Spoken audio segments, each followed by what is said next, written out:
بہت محنت کر کے بڑا اچھا برانڈ ہے سر. آپ کے دور میں جو اکانومی میں گروتھ ہوئی تو ان کے ریکارڈ پروفٹس انکریز ہوئے, لیکن آج صبح میں نے دیکھا کہ اس کے باوجود کہ ان کے ریکارڈ پروفٹس انکریز ہوئے, اور انہوں نے, مجھے یاد ہے ایک سوشل میڈیا پہ کنٹروورسی چلی تھی کہ کوکومو کے ڈبے میں کوئی 2 کوکومو بھی کم کر دیے تھے, 5 سے 3 کر دیے تھے. سر انہوں نے پورے سال میں پروفٹ جنریٹ کیا تھا 1.7 ارب روپے کا, اور آپ نے 2 گھنٹوں میں 5 ارب روپے کلیکٹ کر دیا. تھوڑی زیادہ سیریس باتوں پہ آتے ہیں. آج کا جو ٹاپک ہے جو معیشت کے ساتھ ہو رہا ہے, ہمیں پتہ ہے کہ پاکستان نے ابھی جو برداشت کیا ہے, جو کر رہا ہے, جو تاریخی فلڈز ہیں. 2010 میں جس سے پہلے جو سب سے برے فلڈز آئے تھے, اس کا جو کاسٹ تھا پاکستان کو وہ تھا $10 ارب.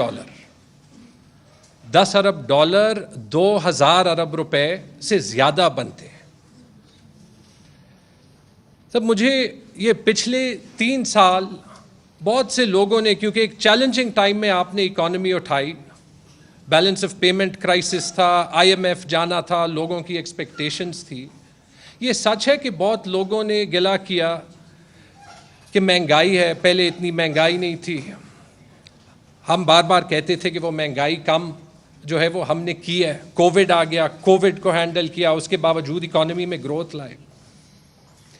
یہ باقی جو پورا پاکستان پچھلے 3-4 مہینوں میں بدلا ہے, اس میں جو ایک چینج میں نے دیکھی ہے, میرے اپنے ووٹرز, اور وہ تو چھوڑیں, میں یہاں اسلام آباد میں آتا ہوں, باقی پاکستان میں جاتا ہوں, دکانوں میں لوگ روکتے ہیں, کہتے ہیں کہ جی یہ گند آپ کب ختم کر رہے ہیں. میرے ووٹرز ابھی کہتے ہیں کہ ابھی سمجھ آئی ہے کہ آپ سچ کہہ رہے تھے کہ آپ نے معیشت کو سنبھالا تھا.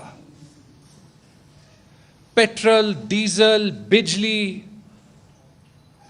ڈالر جو فری فال میں رہا ہے, کسی دن اوپر ہوتا ہے, کسی دن نیچے ہوتا ہے, وہ ساری چیزوں جن پہ سیاست کی, میرے خیال میں ایک طریقے سے تو اس سے بہتر یہ کر نہیں سکتے تھے کہ اپنا اصلی چہرہ پورے پاکستان کو دکھائیں کہ انہوں نے کیا کیا اور آپ نے 3 سال میں کیا کیا. ٹھیک ٹھاک اکانومی چل رہی تھی, ایشوز تھے, لیکن آج نہ انویسٹر آنے کے لیے تیار ہے, نہ لوکل بزنس مین میں کانفیڈنس ہے, اور جو عام آدمی ہے وہ چلا رہا ہے, اور اس میں کوئی ثبوت کی ضرورت نہیں ہے. پنجاب کے الیکشنز لے لیں, جو KP میں بائی الیکشنز ہوئے ہیں وہ دیکھ لیں, کراچی میں ایک ایسے الیکشن دیکھ لیں جہاں پہ آپ نے کیمپین ہی نہیں کیا تھا اور ساری پارٹیوں کو ملا کے آپ کا ووٹ زیادہ ہے. کیوں آ رہا ہے؟ سم تھنگ از چینجڈ, اور وہ یہی ہے. اس میں میرے خیال میں سب سے بڑا فیکٹر یہی ہے کہ ہم لوگوں کو انڈر ایسٹیمیٹ کرتے ہیں. لوگ سمجھتے ہیں کہ معیشت کے ساتھ کیا ہو رہا ہے اور کہ ہمیں تگڑی لیڈرشپ کی ضرورت ہے. تو میرے خیال میں اکانومی کو ٹھیک کرنے میں 5 چیزوں کی ضرورت ہوتی ہے. پاکستان کے کانٹیکسٹ میں میں بات کر رہا ہوں. 4 سال یہ ایک ہی جاب سنبھالا. ایکسپورٹس آپ نے زیادہ کیے جو 10 سال نہیں زیادہ ہوئے تھے. فورن ڈائریکٹ انویسٹمنٹ اور ریمیٹنسز دونوں زیادہ ہوئے. ریمیٹنسز تو ریکارڈ لیول پہ گئے, جس سے جو ہے ہمارا بیلنس آف پیمنٹس کنٹرول ہوا. سر انرجی سیکٹر جس پہ کام کر رہے تھے, میرے خیال میں سوشل سیکٹر میں انویسٹمنٹ لوگوں کو اکانومی میں پیسے لگانے کے لیے جو ہے وہ ایکچولی انیبل کرتے ہیں. اور سوشل سیکٹر میں جو تبدیلی آئی صحت کارڈ کے ساتھ, احساس کے ساتھ, اس نے ہماری اکانومی کا ایک بیس بنایا, لوگوں کو شوق سے بچایا. ان 4 چیزوں پہ سب بات کرتے ہیں. اس پہ وہ ٹریک ریکارڈ ابھی میرے خیال میں جو نہیں بھی مانتے تھے وہ مانتے ہیں. لیکن ایک 5ویں چیز بھی ہے, وہ ہے ہمارے صوبے. یہ صوبے ہی پاکستان ہے نا. باقی تو سب کو پتہ ہے کہ آج جو اسلام آباد میں حکومت ہے اس کا ریڈیس وہی 5 میل ہے جو اسلام آباد کا سائز ہے. میرے خیال میں جتنے مضبوط صوبے ہوں گے اتنا مضبوط پاکستان ہوگا. جتنے مضبوط ہمارے صوبوں کی اکانومی ہوگی اتنا مضبوط ہی جو ہے وہ پاکستان ہوگا.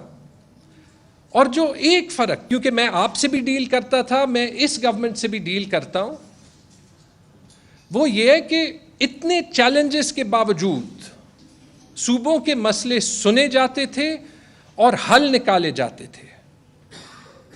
اسی لیے اور آپ کی سپورٹ کی وجہ سے بالخصوص میں تو پرسنلی کہہ سکتا ہوں کہ جو آپ نے سپورٹ دی اس کی وجہ سے جو ہم نے خیبر پختونخوا میں کیا اس کا ڈویڈنڈ یہ فلڈز میں بھی نظر آ رہا ہے. یہ نہیں کہ فلڈ سے تباہی نہیں ہوئی, لیکن اس کے باوجود جب ہم فیلڈ میں جاتے ہیں لوگ خوش کیوں ہوتے ہیں؟ انہوں نے گورنمنٹ کی ایفرٹ دیکھی ہے. نوشہرہ میں خود گیا ہوں, جو امبینکمنٹس وہاں پہ بنائے ہیں اس نے میرے خیال میں پوری پشاور ویلی کو جو ہے وہ تباہی سے بچایا ہے. چارسدہ میں میں نے دیکھا ہے چھوٹی انویسٹمنٹس ہوئی ہیں لیکن ان کا ایک امپیکٹ آیا ہے سب. بلکہ ایک انٹرسٹنگ چیز میں نے دیکھا, میں پرسوں پشاور میں پھر رہا تھا, ہر ولیج کاؤنسل میں 15 ولیج کاؤنسلز افیکٹڈ تھے پشاور میں, ہر ولیج کاؤنسل میں ریلیف لیڈ کر رہا تھا ہمارا ولیج ناظم.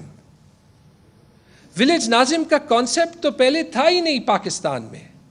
یہ تو ہم نے گورننس چینج کیا, لوکل گورنمنٹ لائے, وہ لوکل گورنمنٹ کمیونٹی لیول پہ لے کے گئے, اس کا فروٹ ابھی آ رہا ہے. وہ بندہ الیکٹڈ ہے, اس سے فرق نہیں پڑ رہا تھا کہ وہ کون سی پارٹی کا تھا, اس پہ پریشر تھا اس کی, اور جو ایڈمنسٹریشن کا نیکسس تھا وہ دیٹ واز میکنگ, وہ کوئی 50% زیادہ فرق کر رہا تھا. سر ہم نے کیا کیا؟ مجھے کیوں ایک کانفیڈنس تھا کہ پاکستان آگے جا رہا ہے, کہ خیبر پختونخوا اس میں آگے جا رہا ہے. میں اس لیے اس پہ 2-3 منٹ لوں گا کیونکہ اکثر اسلام آباد کی آڈینس کو خیبر پختونخوا کے مسئلوں یا جو ہم کام کرتے ہیں اس کا پتہ نہیں ہوتا. جب ایک نیگیٹو ہیڈ لائن ہی آتی ہے, کوئی خطوہ تھی انہوں نے پروپیگیٹ کرنا ہوتا ہے, تو تب ہیڈ لائن ضرور بنتے ہیں. سر 3 سال میں ریونیو 2.5 گنا بڑھایا. یہ ایک چھوٹا صوبہ ہے, یہاں کبھی ریونیو کی بات ہی نہیں ہوتی تھی. 3 سال میں ہماری جو ریونیو اتھارٹی ہے وہ 10 ارب سے 30 ارب تک گئی, وہ ریونیو تو 3 گنا بڑھایا. گورنمنٹ کا پورا جو گورنمنٹ کا جو پورا پیراڈائم ہے وہ چینج کیا فائنینشیل مینجمنٹ میں. پینشن ریفارم, آج یہ پہلا صوبہ نہیں ہے, وفاق نے بھی نہیں کیا, جہاں پہ صرف پینشن رولز نہیں چینج ہوئے, جیسے پوری دنیا میں ہوتا ہے. ایک کنٹریبیوٹری پینشن فنڈ بن گیا ہے جس میں جو نئے امپلائیز آ رہے ہیں وہ اپنے پیسے ڈال رہے ہیں, اور اس کی وجہ سے کبھی ان کو مسئلہ نہیں ہوگا پینشن کا, کیونکہ یہ وہ ایشو ہے جس میں ایک وقت میں ہمارا بجٹ سے 1% سے کم پیسہ جاتا تھا, ابھی 20% سے زیادہ جاتا ہے. اور کچھ ادارے ایسے ہیں جو پینشن نہیں دے سکتے. ریلویز ہے, 1,50,000 ریلویز کے امپلائیز بغیر پینشن کے مہینوں سے بیٹھے ہوئے ہیں, فنڈ نہیں کر سکتے. تو سب سے انٹرسٹنگ بات یہ ہے کہ یہ مشکل ریفارم کیا ہے 5ویں سال میں. کون سی پولیٹیکل گورنمنٹ میں یہ کرج ہوتی ہے کہ وہ 5ویں سال میں وہ ریفارم کرے جو پاکستان میں کبھی پہلے کسی نے کیا نہیں ہے. ڈیولپمنٹ فریم ورک, اس کا امپیکٹ میں نے بتایا, یہ فلڈز میں ریسکیو سروس 2010 میں تھی نہیں, پچھلے 3 سال میں ہم نے 7 ڈسٹرکٹ سے ساری خیبر پختونخوا میں بڑھائی. مجھے نوشہرہ کے ڈی سی نے کہا کہ ایک رات میں انہوں نے 21 لوگوں کی جانیں بچائی تھیں, کوئی ان کو کہہ ہی نہیں رہا. سر کل رات عمر خان میرے گھر آئے تھے, اس پہ بات ہو رہی تھی کہ ہیلتھ سیکٹر کے ایشوز, اور ایک وہ جنرل ٹرینڈ ہوتا ہے, 1-2 مہمان اور بیٹھے تھے, کسی نے کہا پاکستان کے مسئلے حل نہیں ہو سکتے. میں نے کہا کیوں نہیں حل ہو سکتے, صحت کارڈ کو دیکھیں. اور ان سے پوچھا, بڑے اچھے دوست تھے, کہ 2 سال میں کبھی ایک سفارش کی ہے کہ صحت کارڈ پہ اس ہسپتال میں بندہ چاہیے؟ پچھلے سال میں صرف 10 لاکھ فیملیز نے صحت کارڈ اویل کیا ہے. نے کہا ایک سفارش بھی نہیں کی. وہ نارملی بڑے ہاسپٹلز میں, لیڈی ریڈنگ میں یا پرانے زمانے میں یا میو ہاسپٹل میں جانے کے لیے منسٹر سیکرٹری سے سفارش کرانی پڑتی تھی. وہ پورا سسٹم ٹرانسفارم ہو گیا ہے. لیکن یہ سب کچھ کرنے کے لیے چاہیے تھے پیسے. پیسے ملتے تھے, اکانومی گرو کر رہی ہے, اور پیسے ہم لگاتے تھے. بغیر انویسٹمنٹ کیے یہ ہو نہیں سکتا تھا. ہم نے پیسہ جو ہے وہ جمع نہیں کیا. کووڈ تھا, کووڈ میں تو خرچ کرنا اور بھی ضروری تھا. آئی تھنک سب کو پتہ ہے, آپ واحد لیڈر تھے, آپ نے مجھے بھی پوش کیا کہ ایک حد سے زیادہ ہم نے کووڈ میں لاک ڈاؤن نہیں کرنے, کیونکہ لاک ڈاؤن کی کاسٹ جو ہے وہ زیادہ ہونی ہے کمپیئر ٹو کہ ہم نے معیشت کو روکنے سے جو تباہی پھیلانی تھی. میرے پاس بہت لوگ آئے, سب میرے گھر ایک PMLN کے منسٹر بھی آئے کہ یہ آپ تباہی کر رہے ہیں. میں نے کہا I think the prime minister knows what he is doing. میرے خیال میں ان کو پتہ ہے کہ وہ کیا کر رہے ہیں. تو اس کے بعد وہ رزلٹ ہم نے دیکھا کہ اکانومسٹ نے کہا کہ جو ٹاپ 3 اکانومیز ہیں دنیا میں جنہوں نے کووڈ کا سامنا بہترین طریقے میں کیا اس میں تیسرے نمبر پہ پاکستان ہے. تو یہ سارا کچھ اس لیے بھی ہوا کیونکہ آپ نے مجھے سپورٹ کیا, آپ نے چیف منسٹر صاحب کو سپورٹ کیا. یہ مشکل فیصلے, پینشن ریفارم, صحت کارڈ, یہ بیوروکریسی نہیں کر سکتی. یہ تبھی کر سکتی ہے جب پولیٹیکل لیڈرشپ امپاورڈ ہو اور سپورٹڈ ہو.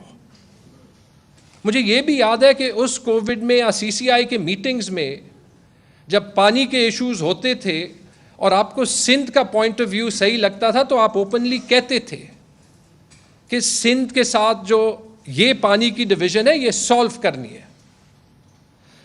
افسوس کے ساتھ آج مجھے نہیں لگتا وہ پاکستان ہے. یہ جو ابھی جو کنٹروورسی ہوئی ہے کس بات پہ ہوئی ہے؟ یہ ہم پیسے لگاتے گئے ہیں. جو ایشوز میں پہلے ریز کرتا تھا وہی ریز کر رہا ہوں کہ ہمیں اپنا حق چاہیے. ہوا کیا کہ اس بجٹ میں فاٹا کا بجٹ کرنٹ سائٹ پہ 17 ارب روپے کم کیا گیا, جبکہ تنخواہیں بڑھانے کے بعد جو فیڈرل گورنمنٹ نے بڑھائی تھی 30 ارب روپے زیادہ ہونا چاہیے تھا. NHP ہمارا چھوٹا سا صوبہ ہے, ہم ریونیو بڑھائیں بھی کتنا بڑھائیں گے. NHP جو ہماری بجلی ہے جس سے پورے پاکستان کو سستی بجلی ملتی ہے, اس کا 1.1 روپے پر یونٹ پہ پیسے بنتے ہیں, 50-60 ارب روپے. یہاں کے لیے مشکل نہیں ہے, ہر مہینے مل رہے تھے. جب سے آپ کی گورنمنٹ گئی ہے 1 روپے نہیں ملا. یہ چھوٹی چیزیں ہیں لیکن یہ صرف 2 آپ کاسٹ آئٹمز ملا لیں, یہ تقریباً 90 ارب روپے بنتے ہیں. اور پھر اس کے بعد جس چیز پہ مجھے سب سے زیادہ شرم محسوس ہوئی پاکستان ہوتے ہوئے, کہ انہوں نے بغیر کسی سے پوچھے 60 لاکھ فاٹا کے ان لوگوں سے جنہوں نے سب سے زیادہ جو ہے وہ سفر کیا ہے, صحت کارڈ لے لیا ایک ہی دن میں بغیر کسی سے پوچھے.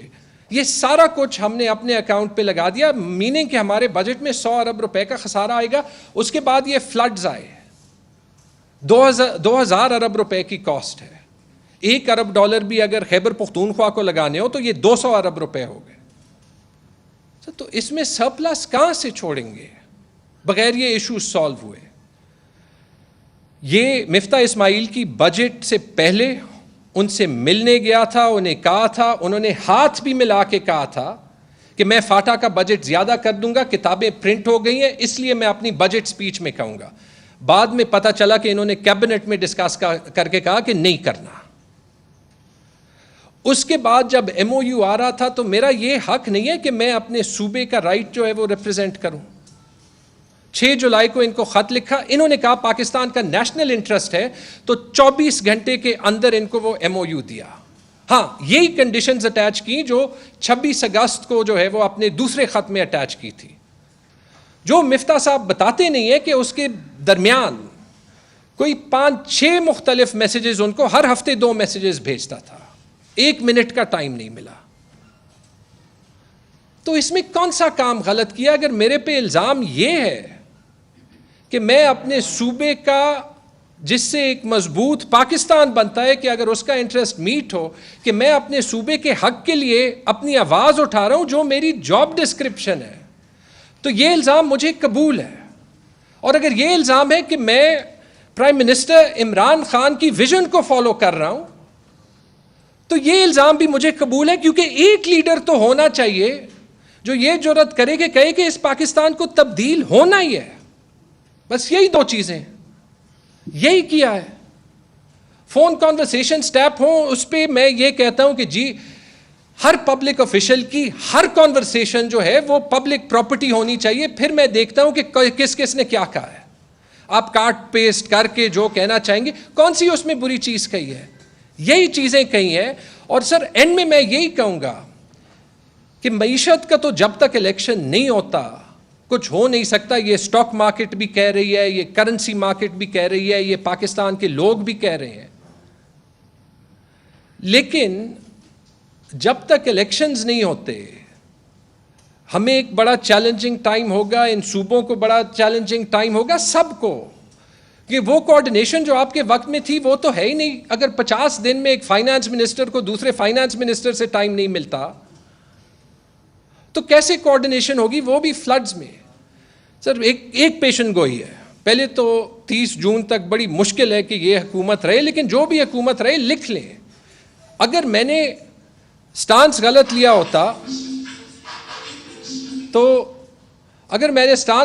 ہوتا تو یہ صوبے مل کے 800 ارب روپے 30 جون کو چھوڑ دیتے. تو یہ صوبے، کوئی بھی صوبہ سرپلس نہیں چھوڑ سکے گا، اور یہ شرط IMF بھی مانے گا.